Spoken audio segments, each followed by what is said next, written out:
Thank you for your presence here today. At the caucus meeting earlier, we had a presentation from Bobby Rush on the anti-lynching legislation that will be on the floor later on this evening. The first time an anti-lynching bill was introduced in the Congress, it was in 1918. And there have been over 200 attempts to get an anti-lynching bill signed into law that have been unsuccessful. We plan to be successful today. There's a companion bill that the Senate has moved on, and we look forward to moving this legislation at some point soon to the President's desk, and we're confident that he will sign it into law. Later on this week, there will also be legislation to deal with the rise in the vaping epidemic and the rise of flavored e-cigarettes that are clearly designed to target young people, communities of color, in a way that has devastating health consequences. And of course, most importantly, as we will hear from momentarily, we heard from the little lobbyists on the importance of the continued fight to protect health care for everyday Americans. Our fight to protect people with pre-existing conditions, to lower health care costs, to increase access for every single American to high-quality, affordable health care is not a paper fight. It is a fight with real life consequences. And that is why the presentation from the little lobbyists earlier today and their presence here today has been so meaningful for us, because this is an administration that has systematically attacked the health care of everyday Americans from day one, and has resulted in the loss of tens of thousands of children from their health care providers in a meaningful way, as a recent study just confirmed. So we'll hear from the little lobbyist momentarily, but let me now yield to our Vice Chair, Catherine Clark. Thank you so much, Hakeem. And I just want to underscore that what we heard from the President in the State of the Union was that he was going to protect pre-existing conditions. Pre-existing conditions are exactly what the little lobbyists have and why they are here with their moms fighting for the ACA, fighting for health care for everyone. You cannot say you are protecting people with pre-existing conditions and be in federal court trying to undo the ACA. Those two things do not work together. In addition, we have seen in the Trump administration budget a $900 billion cut to Medicaid, $500 billion to Medicare, and billions from Social Security. And in the face of the coronavirus, $700 million cut to the CDC. These are the issues that the Democrats have been fighting for. We understand that, just as the chairman said, these are real children, real families, with real hopes for the future for all of them, and that we can use our healthcare system to make sure they have many, many birthdays in the future. And with that, we will turn it over to the little lobbyists. Thank you. Excuse yourself a little bit. Thank you, Vice Chair Clark. Thank you, Chairman. Good morning, members of the press.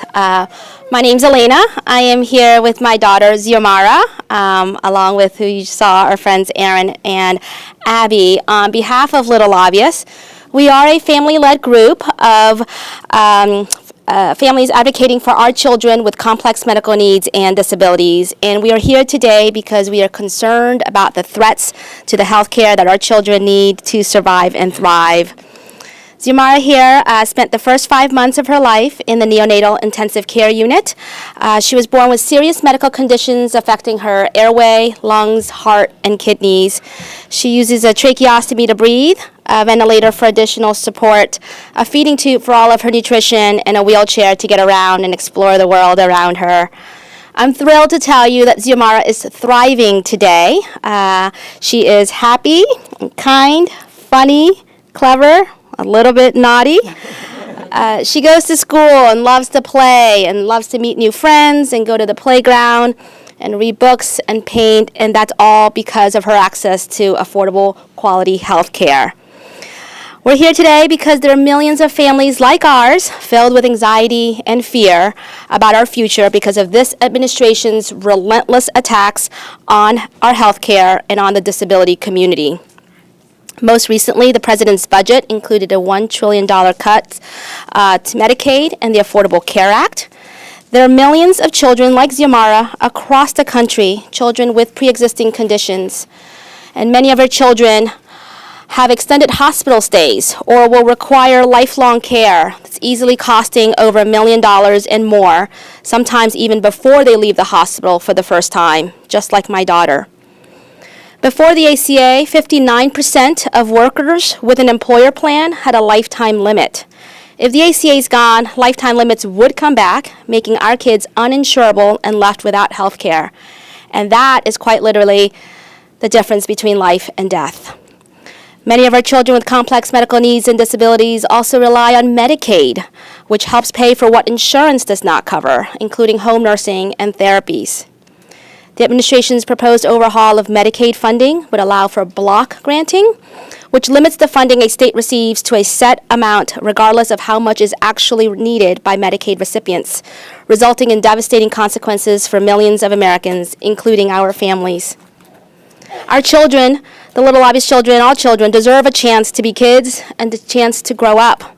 So we call on everyone to reject the president's budget, to reject these threats to the ACA, to reject these cuts to Medicaid, and instead we ask you to protect and support our children with pre-existing conditions. Thank you so much for the opportunity to speak with you today. Thank you.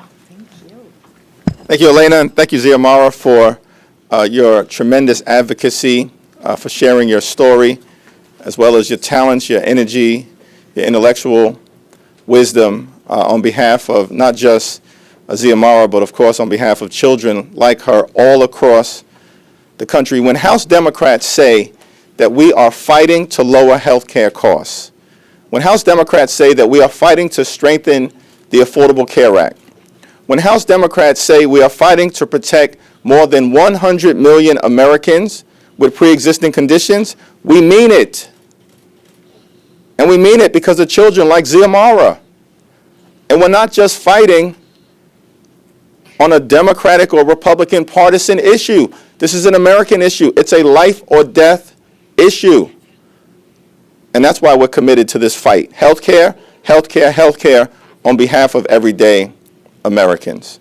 Let me now yield for any questions. On the healthcare front, last year, Majority Leader McConnell said that if the healthcare laws are ultimately overturned, the Senate would, he claims the Senate would immediately pass legislation to preserve this coverage of pre-existing conditions. How do you respond to that claim, and would you be willing to work with Republicans on some kind of measure to keep pre-existing conditions covered if the Obamacare laws? We're willing to work with Republicans to strengthen the Affordable Care Act, which is the law that is currently in place. And the notion that Senator McConnell, Senate Republicans, House Republicans, President Trump would somehow come up with a magical plan to protect people with pre-existing conditions when they have been determined for 10 years to repeal the Affordable Care Act, and we still don't see an alternative plan. They don't have a plan to repeal and replace the Affordable Care Act. They have a plan to repeal and displace children like Xiomara. That's their plan. And so we're committed to this fight until the very end, and we believe that the overwhelming majority of the American people are with us. A number of your moderate members have expressed concern about Bernie Sanders at the top of the ticket, that it could cost them their seats and it could cost Democrats the White House. So what is your advice to those members, especially those in swing districts won by President Trump? I'm going to yield to Catherine Clark for this question. No, I'll certainly yield to her, but I haven't taken a position on the presidential race. I'm aggressively neutral because anybody who emerges would be better than the current occupant of 1600 Pennsylvania Avenue, who is a total disgrace in my humble opinion. If Bernie Sanders emerges as the nominee, if Joe Biden emerges as the nominee, and all points in between, I plan to support that nominee. But what advice are you giving to your members, was the question. We'll have a conversation at the appropriate point, but we're committed to protecting and defending the House of Representatives. More to come on that. I think the strength of our House members and what they realize is the connection back home to the voters in these individual districts and the priority that they have placed on protecting health care. And poll after poll shows that health care, even for our youngest, newest voters, is the predominant issue. And what we have today is that example. This isn't just about polling or different debate topics. This is an impact on real people's lives. And what our members, especially those in tough districts, have done since they were sworn into office is go home, talk to people, hold town halls, be available. That is why they are going to be successful in the fall. It's that connection and the priorities of the For the People agenda. Healthcare, creating great jobs, and getting corruption and big money out of politics. Okay. Senator Schumer was talking about $8.5 billion for coronavirus over in the Senate. Can you talk a little bit about what you're looking at here, and also specifically, is there anything with New York that you are concerned about?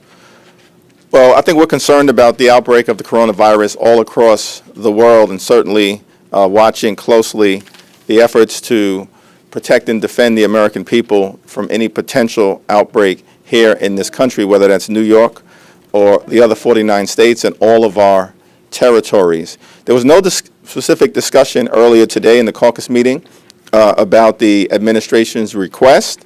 My personal view is that it's inadequate and that the administration appears to have been caught off guard as it relates to addressing the coronavirus, and hopefully they will turn things around. Catherine Clark, of course, is a prominent member of the Appropriations Committee, and perhaps she has more to add. Yeah, we are actually, I'll be leaving here to go to a hearing with Secretary Azar. And we are going to be asking some tough questions about this administration's preparation, not only for coronavirus, but how they have left our country vulnerable to pandemics. This is not something you can address when one hits. It is something that you need to plan for. It is public health prevention, and it is vital to our national security.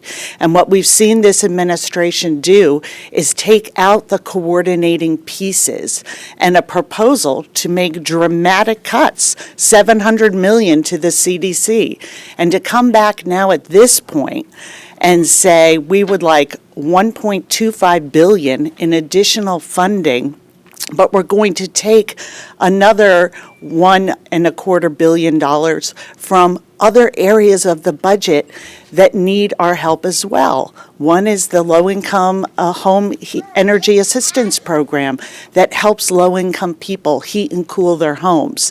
This is not the way we approach a pandemic. You need to make plans, you need to have coordination in place, and you have to fund agencies over a period of years so that we are ready to address this crisis. So it's safe to assume that you are looking at some sort of appropriation that's more robust? Exactly. And we will, we'll be exploring that today in appropriations with Secretary Azar. But the response of this administration is a true threat to the national security and health of Americans. Yes. On looking a little bit at 2020, with Sanders, the enthusiasm around Senator Sanders, should House Democrats be embracing these bolder, progressive agenda items like Medicare for All and other proposals like that, now that since you guys have the majority? Yeah. So we picked up 40 seats in a historic blue wave election to regain control of the House of Representatives, dealing with voter suppression, a flood of outside money from hard right groups, as well as extremely gerrymandered lines. And we picked up 40 seats in a historic blue wave election. So Democrats now control the House of Representatives. What was the agenda that we ran on in order to win. That we're going to fight for the people, lower health care costs with an emphasis on protecting people with pre-existing conditions, and a focus on driving down the high cost of life-saving prescription drugs. We were going to increase pay for everyday Americans and work on a real infrastructure plan to fix our crumbling bridges, roads, tunnels, airports, and mass transportation system. And that we were going to strengthen our democracy and bring it to life for everyday Americans. So we were very clear on our agenda in 2018. And the American people gave us the majority. And so our responsibility, as our members have been doing, is to keep the promises that we specifically made to the American people in a fully transparent for the people agenda. Two questions. One on infrastructure. Are you guys actually working with the White House right now on an infrastructure proposal? I have one on 2022, but. Yeah, well, there have been ongoing conversations with the White House from the beginning of last year to try to reach common ground on a meaningful infrastructure plan, and we still hope to find common ground with them, as we've done in many other areas. We've worked with the White House on criminal justice reform. We've worked with the White House on the U.S.-Mexico-Canada trade agreement. We worked with the White House on paid family medical leave for military families and millions of federal government employees. We're always willing to find common ground, get something done with the White House and the Senate on behalf of the American people, and infrastructure is no different. And last night at the debate, Pete Buttigieg said that if Bernie Sanders were at the top of the ticket, we could expect a Speaker Kevin McCarthy in 2020, after the 2020 election. Your response, do you think the Bernie Sanders nominee really puts your House majority? I look forward to renominating Speaker Nancy D'Alessandro Pelosi on the floor of the United States House of Representatives in January of 2021 and making it clear that House Democrats are still down with NDP. All right, and let me just mention in closing that I want to thank Elena, I want to thank the little lobbyists, I want to thank Ciamara, whose name means ready for battle. And from the very beginning of her life, she's been ready for battle. The little lobbyists are ready for battle. The House Democratic Caucus is ready for battle for the people. Thank you.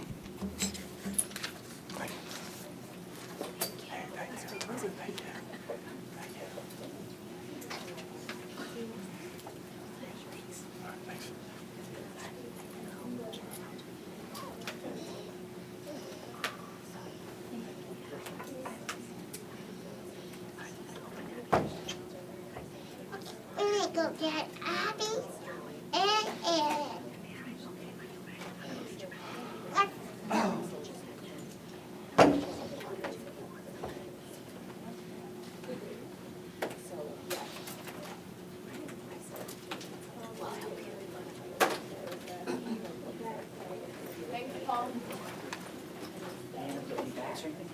Any bags or anything?